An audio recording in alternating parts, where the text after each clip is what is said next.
The State of Crypto is presented by Tron, connecting the world to the power of cryptocurrency. Well, the European Commission said this week it will produce a strategy on the Metaverse next year. Joining us now is CoinDesk regulatory reporter Jack Schickler. So, Jack, good morning. Good morning. Why exactly? Hey, good seeing you again. So, why exactly does the EU need to have a policy on basically the virtual reality when it's not even here, the virtual world? Like, why do they need to even care? Right. I mean, one answer is they read about it on CoinDesk and thought it sounded kind of cool. That's a shameless plug. Right. But maybe they also realized, there's quite a lot of important policy issues, the kind of things that people in the EU really worry about, things like privacy. And there's clearly lots of ways that the metaverse could use and abuse people's personal data. That's something Brussels really worries about. They worry about competition and the rise of big tech companies that get so big that they could come to dominate markets. And that's a real antitrust concern here. And they're worried about the EU and Europe losing out in a global race. So if the metaverse really is going to be the next big thing, how do you make sure it's not entirely American or Chinese? And one company in particular they seem to be kind of worried about is that awful company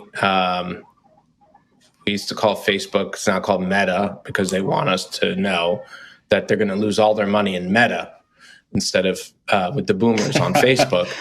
But they seem worried about it being the next AOL, which makes me look at it and say, yeah, so, I mean, where's AOL today, right? But why is that a concern?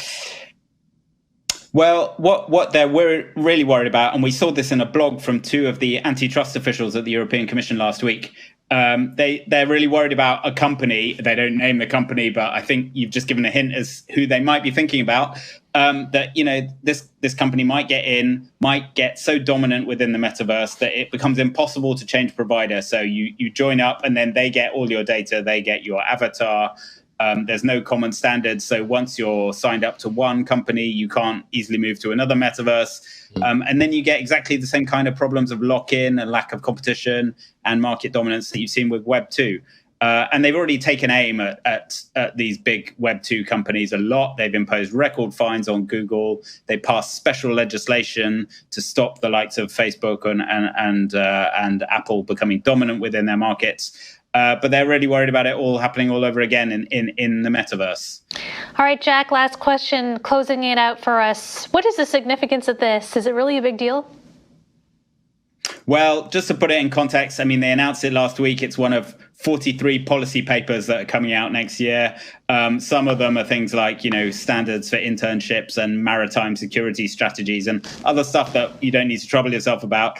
But there is a possibility that they try and build a European metaverse, that they really try and, block out foreign competition, that they marshal some common standards. I reckon it's likely to be a restatement of existing principles. They've already said it won't be any legislation, so I wouldn't expect too much. But, stand by. They might suddenly decide this is the future and something we really need to worry about.